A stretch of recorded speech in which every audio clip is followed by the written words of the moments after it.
प्रकल्पग्रस्त पुनर्वसन योजनेतला घोटाळा अर्थात पीएपी घोटाळ्यात किरीट सोमय्यांनी आज थेट शरद पवार आणि कुटुंबीय यांच्यावर गंभीर आरोप केले। हा घोटाळा 20,000 कोटींचा आहे। शाहिद बलवा आणि पवारांचे निकटवर्तीय चोरडिया यांना लाभ मिळाला असा आरोप किरीट सोमय्यांचा आहे। 1903 सदनिका बांधल्या जात आहेत आणि त्यासाठी वेगवेगळी आरक्षणं हटवली जात आहेत असा आरोपही सोमय्यांनी केला।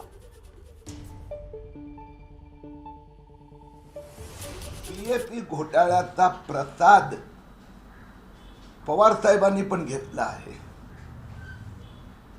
शरद पवार परिवाराने 20,000 कोटीचा पीएपी घोटाळ्यात त्या परिवाराच्या कंपन्या पण सामील झाल्या आहे।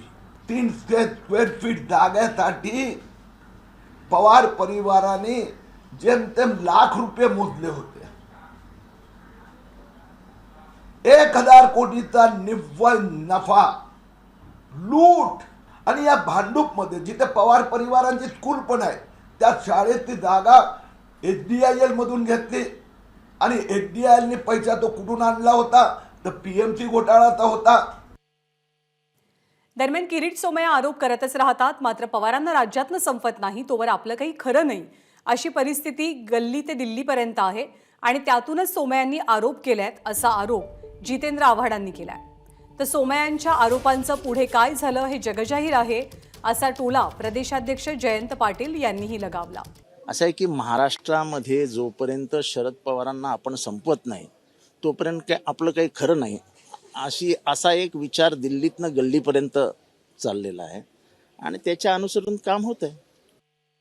ते कशाबद्दल बोलतायत हेच कोणाला माहीत नाही आणि अशी कोणतीही गोष्ट यापूर्वी कधी झालेली नाही आणि शरद पवार साहेबांनी असं कोणतंही काम कधीच केलेलं नाही। त्यामुळं त्यांनी केलेले जी आरोप असतील तर ते धादांत असत्य आहेत। किरीट सोमय्या यांनी अनेक वेळा वेगळ्या वेळी आरोप केलेले आहेत पण त्याचा रिझल्ट काय आलेला हे आपल्या सगळ्यांना माहिती आहे। त्यामुळं किरीट सोमय्यांच्या आरोपात निवडणुकीचा वातावरण तयार करणारे वातावरण निर्मितीचाच उद्देश आहे। त्याच्या पलीकडे मला वाटत नाही की काही महत्त्व आहे। एबीपी माझा, उघडा डोळे बघा नीट।